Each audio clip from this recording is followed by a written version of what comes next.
اول حاله هنشوفها مع بعض خطا على لاعب النادي الاهلي. هنشوف مع بعض هنا هتلاقي فيه التحام بالقدم، وطبعا هنا الالتحام موجود وقرار الحكم قرار صحيح. نروح للحاله اللي بعديها، والحاله دي مهمه جدا وهي ضربه الجزاء اللي اتحسبت لفريق نادي الزمالك. تعال نشوف مع بعض كده اهوت ونشرحها مع بعض خطوه بخطوه.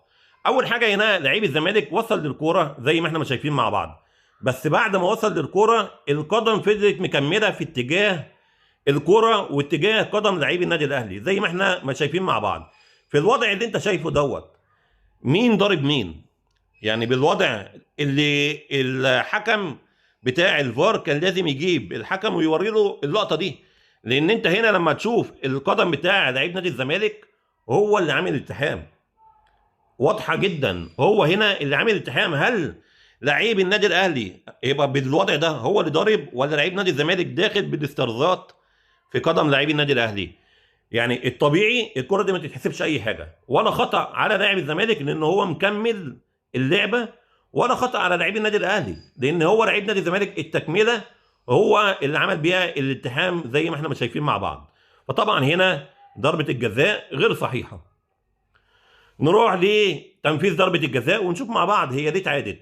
اول حاجه ان هو لحظه لعب الكوره حارس مرمى النادي الاهلي على الخط، لكن هي ما اتعادتش عشان حارس المرمى، هي اتعادت علشان في لعيبه دخلت خط ال 18.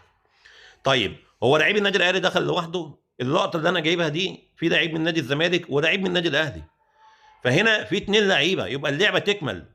طيب لو لعيب النادي الاهلي المتقدم ده عن لعيب نادي الزمالك اللي جوه الدايره وصل للكره ولعبها، يا عم ممكن يبقى الحكم صح، لكن مع تكمله اللعبه اللاعب اللي انا معلم عليه بالسهم ده هو اللي وصل للكره اللي هو يعتبر ورا لعيب نادي الزمالك. لما نشوف مع بعض كده اللاعب اهو وصل للكره ولعبها.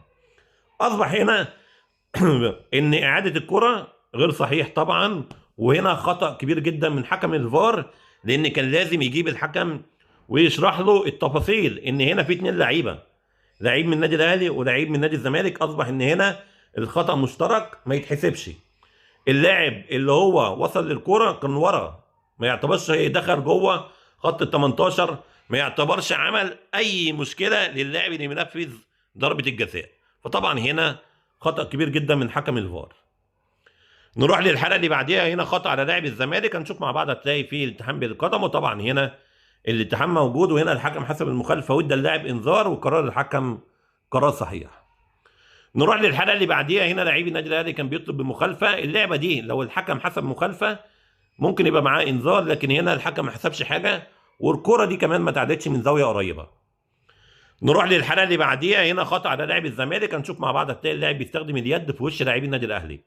الحكم حسب المخالفه لازم يبقى معاه انذار، لكن هنا الحكم حسب المخالفه بدون انذار وقرار الحكم قرار خطا. نروح للحاله اللي بعديها، وهنا الحكم حسب ضربه جزاء للنادي الاهلي وبعد ما رجع للفار لغاها، وطبعا الغاء ضربه الجزاء قرار صحيح، لان هنا الكره جايه بجسم لعيب نادي الزمالك، الكره جت في الجسم، لو راحت اليد ما بتبقاش ضربه جزاء، وده طبعا كلنا عارفين القانون. فطبعا هنا ما فيش ضربه جزاء وقرار الحكم قرار صحيح. نروح للحاله اللي بعديها، هنا يعني الكره دي غريبه جدا.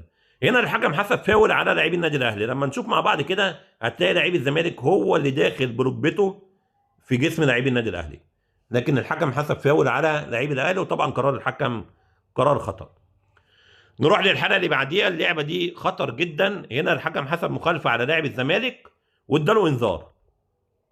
كان لازم الفار يتدخل في اللعبه دي، لان هنا القدم مرتفعه لدرجه خطر جدا زي ما احنا ما شايفين مع بعض.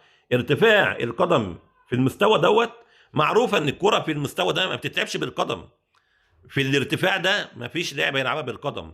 فانت هنا لما بترفع القدم بالطريقه ديت بتعرض اللاعب للخطر. طبعا هنا كان لازم الفار يتدخل، لان لعبه زي دي كان لعيب الزمالك يستاهل فيها الطرد.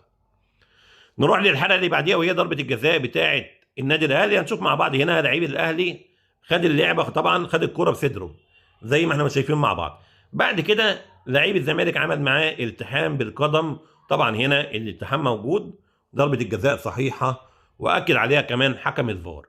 دي كانت اهم الحالات التحكيميه في مباراه النادي الاهلي وفريق الزمالك.